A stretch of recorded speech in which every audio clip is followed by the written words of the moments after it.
What's up, everybody? Decided to do another tier list um, of my favorite thing for this vlog. Having a little fun with this. Had fun with the MJ one, and now I decided I'm going to do a different one. I'm going to go to video games here. And what better video game than the one that got me started on YouTube as a gamer? We're going to do GTA, and we're going to do best protagonists. And what that means is the best lead characters, main characters in GTA, from the best to not so great. And this is all from GTA's 3 through 5. So GTA 3, Vice City Stories, Liberty City Stories, GTA 3, Vice City, I said Vice City Stories, Chinatown Wars, which I'll explain a little bit, GTA 4 and its DLCs, and GTA 5. So I got them all in order, as you can see at the bottom, from and they're going in order as far as time periods. There's not necessarily the release of the games, it's the time period of when the game is featured in the GTA timeline. So we got from 1984 Vic Vance all the way to 2013. We got Franklin, Trevor, and Michael. So let's get into it right now. We're going to start with Vic Vance. He featured in GTA Vice City Stories. It was a game that was originally done on PSP and then ported to PS3, excuse me.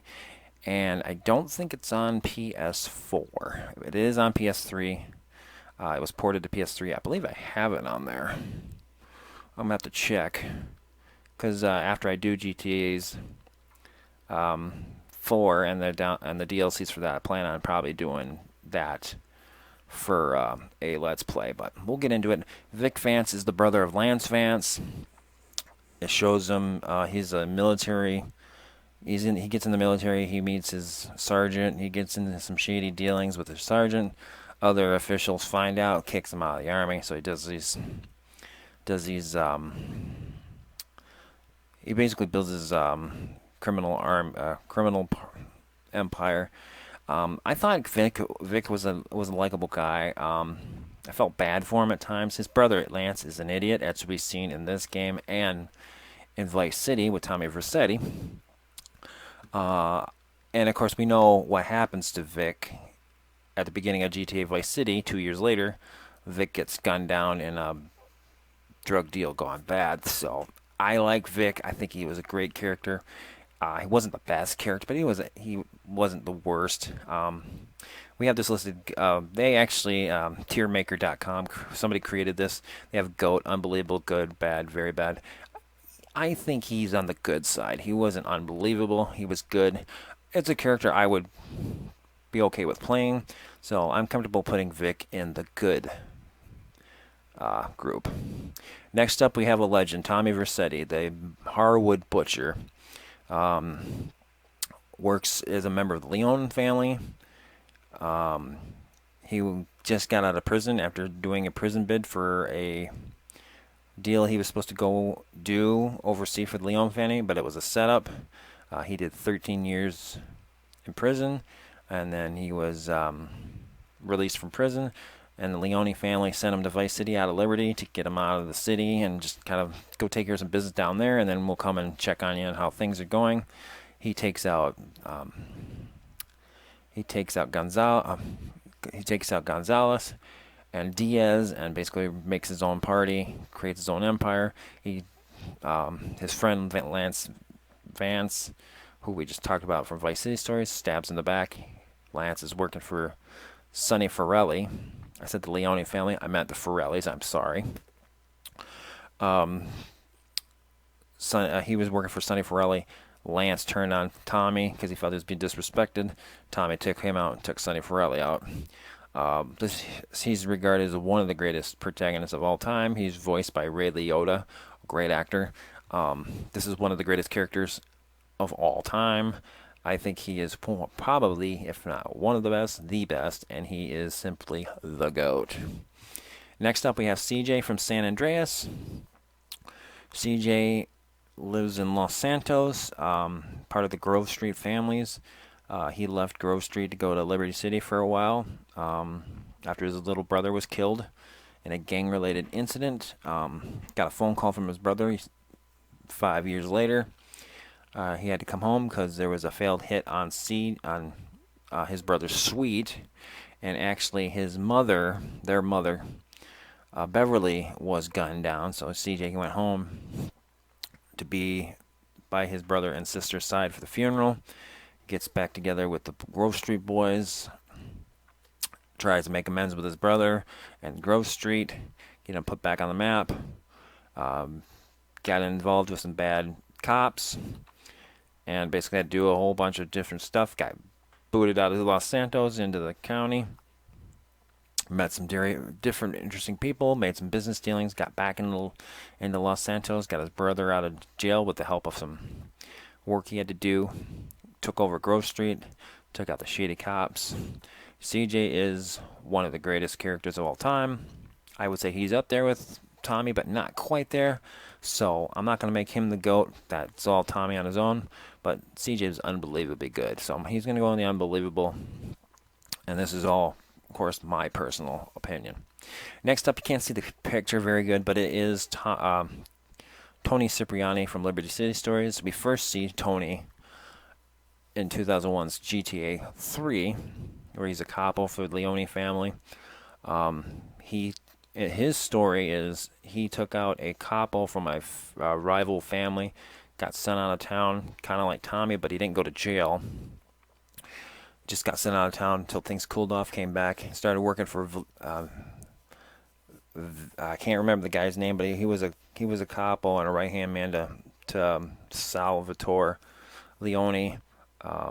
Tony and this guy butted heads. Finally, Tony took him out because the other guy was going to take him out, and Tony came up the ranks and basically became Salvatore's right-hand man.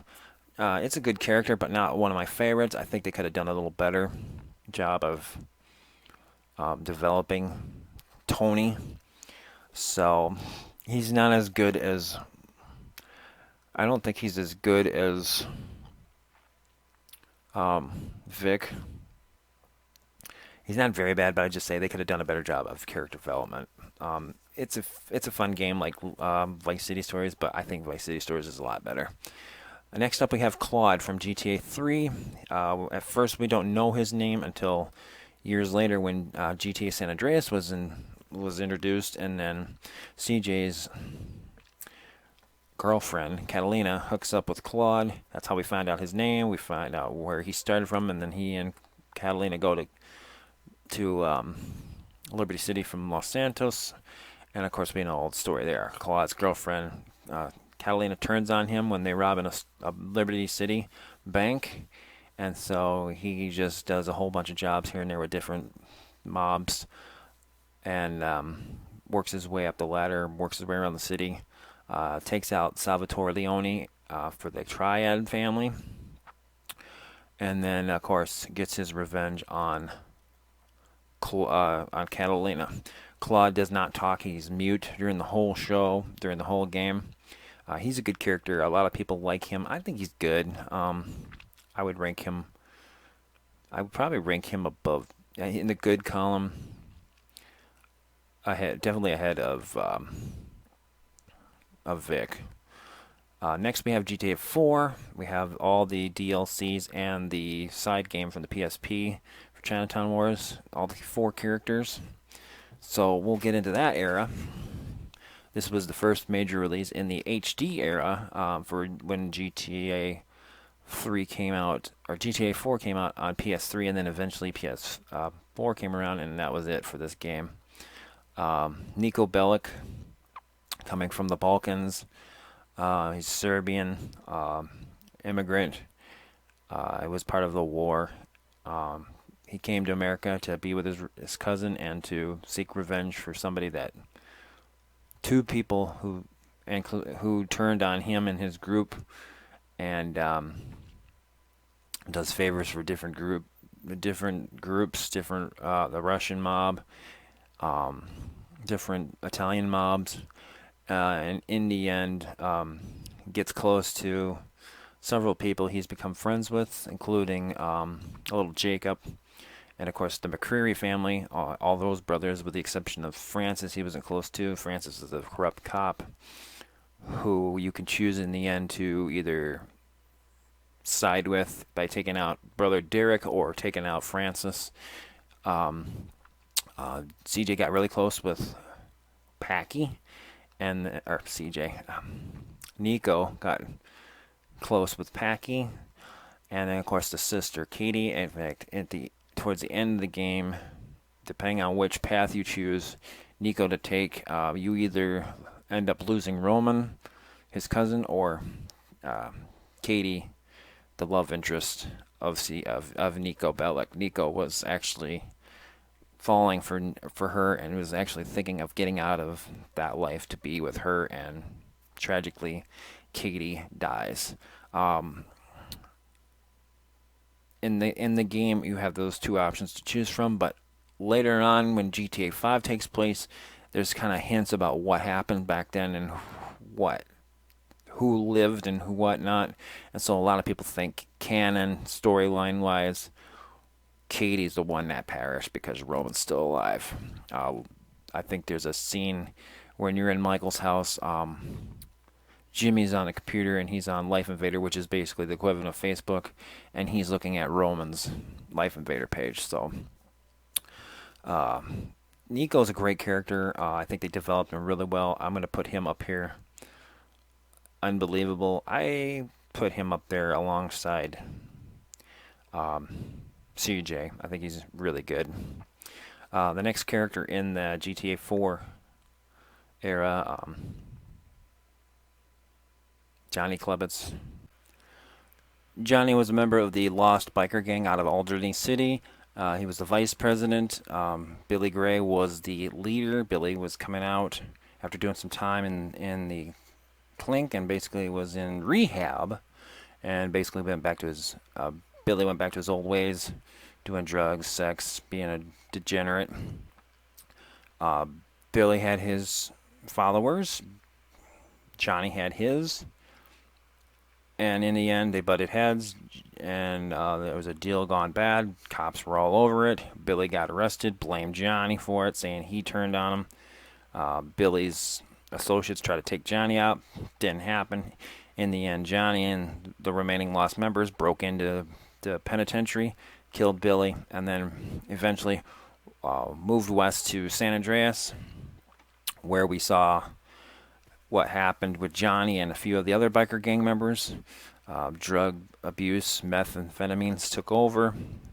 Ashley started dating, and I wouldn't say dating, but sleeping around with Trevor Phillips. Johnny went to go confront Trevor, and Trevor killed him. And depending on what the users decided, he killed Ashley possibly, and he also killed the other members of the Lost, basically wiping them out. So I thought Johnny was a decent character to play with. I wouldn't say he's as good as the top players, but definitely a good character to play. I thought it was a great character to play in GTA 4, but his tragic demise in GTA 5 was just very shocking. The first time I saw it, I thought it was just a horrible way to kill off a pretty damn good character. I thought Johnny should have gone down in a blaze of glory and not basically as a meth head pussy as he did in the end.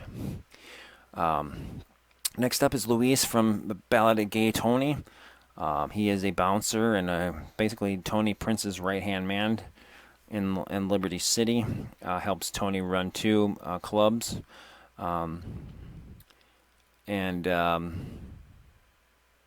It's a short story. It's kind of like the Lost and Damned. It's just a side piece to the main storyline. The whole thing is about Tony being in debt, and then of course these diamonds that keep exchanging hands throughout this series, from GTA 4, from Niko to Ballad of Gay Tony to Lost and Damned. All three storylines just weave together. Luis is a decent character, but I think it's not. I think they could have done a little better job. I'm actually going to rank him in the bad. I'm actually going to rank him below Tony Cipriani. I think they could have done a better job for character development. This next one I'm not very familiar with. This is from Chinatown Wars. This is on the PSP. And you can also play it on your phone. Chinatown Wars. Hong Lee. I think I played the game a couple times. I just didn't get into it. The storyline. I just. It's a. It's a top-up version of the game, kind of like the original games, GTA's 1, GTA London, and GTA 2, where you're looking up, looking down. It's the old school, kind of like that, with some cutscenes. I didn't really get into it, so I thought they should have just made the game like the predecessors, GTA 4 and the 2 DLCs. I wasn't very impressed. I didn't like it, so this is the only game I'm putting the very bad. I think they could have done a lot better with that character and the development of it. And now we come to the last three, the main characters of GTA 5, the most recent game. And we're going to start with the character that was introduced first, Franklin Clinton. Franklin is a Forum Families member, same colors as Grove Street. Live on Forum Drive with his aunt Denise, and there's a lot of questions about who's related to Franklin. Is he CJ's son? There's a lot of speculation on that. I think I mentioned that in one of my GTA videos from that game about my thoughts about CJ and Franklin and what I think. But he helps Michael and eventually Trevor. All three of them work together. I think Franklin's a good character, but I think his early development in the game was just very poor. I think they could have done a better job and taken a little more time introducing him and character developing him. I think they made Franklin look to be kind of a pussy. I don't think they developed him properly, like CJ was properly. I don't think he's as good as the top three. I would say he's even behind. Definitely behind Claude. Maybe better than Vic. I mean, Franklin's a good character, but I didn't think his development was good. So I'm gonna put him in the good column. I put him maybe right there, just because you get to know him more than you do with Johnny, and I think with Johnny's sudden demise, that's why Johnny's on the lower totem of that poll. Can I move him over, maybe? Let's see. No, I can't do it. Okay, well, we'll get there. Next up, Michael DeSanta. We meet him. Actually, we meet him first. Meet him and Trevor first, but with the first mission, but then we get into the whole storyline after the credits, and then it's Franklin first. Michael is originally Michael Townley. He comes from the Midwest, North Yankton, which is basically a knockoff of North Dakota. He's running buddies with Trevor, Lester, Brad. They go to do one job at a train depot, and it gets ambushed. Brad gets shot. Michael gets shot. Trevor takes off. Trevor thought Michael was dead, and Brad was in the clink. Later on, it turns out Brad was the one that was shot and killed. Michael went into hiding. Trevor finds out after Michael has to come out of retirement to do a jewelry heist, and he says something to somebody, and it's all over the news. And Trevor immediately knew who it was, knew it was all BS. So they get back together, and then they meet up with Franklin, who helped Michael with the jewelry store heist. And then, of course, shit hits the fan. With Trevor, they have falling out, then they get back together, then they do this last big heist, and they live happily ever after. And then at the end, you have a choice to kill Michael, Trevor, or all three protagonists live, and they go after their antagonists. And I thought Michael was well done. Originally, when the game trailer was released, before the game was released, and they showed Michael from behind, it almost, to me, looked like an older Tommy Vercetti. I'm like, oh my God, they're bringing Tommy Vercetti back. It looked like Tommy, older, more distinguished, but it wasn't. But I liked Michael. Of the three characters from that, he's probably my favorite, although I do enjoy playing with Trevor, and I'll get to that in a little bit. Michael's going to go up here, but I'm not going to put him ahead of Niko. I think some people would agree with me. Niko's better. GTA 5 to me was a great game, but it wasn't long enough. I felt the storyline was a little too short compared to GTA 4, which was a very vast storyline, big, long game. I think GTA 5 could have been so much better. I think GTA 5, as far as the mechanics, the driving, the shooting, the radio station mechanics, looking for that, and those features was better than 4. But I think overall storyline was 4 kicks 5's butt. Although I love this, I loved doing all the heists and the different scenarios with those. Last but not least, we have Trevor Phillips. He is a psychotic. He's a psychotic dude. But of the 3 characters, he's the most honest. You either are with him or you're against him. And if you stab him in the back, he's going to cut your heart out. But if you are truthful to him and you stay by his side, he's gonna support you to the day you die. As strange as that may be, Trevor is the most honest of the 3 characters. He is a very strange man, but when you when you just look deep into him and look at what he's really about, he's a shrewd businessman. He's a very good, loyal friend. He will stick to you, but don't cross him or he will cut your head out. And I think, for me personally, of the 3 characters of this era, he's unbelievably good. I would almost put him. I would put him ahead. I know this is sacrilege. A lot of people are going to be like, what? I would put him under Tommy Vercetti as best protagonist of GTA history. And that's what you got. This is what my personal experience, my personal belief. This is just what I think. Tommy Vercetti, number 1. And then you got Trevor, CJ, Niko, Michael, and the unbelievable. And then the next tier down, Claude, Vic, Franklin, Johnny.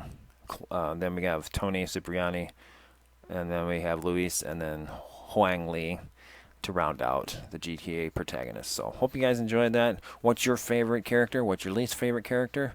We'll do some more of these in the coming weeks and months. This has been fun. I can't wait. I got more ideas popping up and I'm thinking of. So till next time, peace out.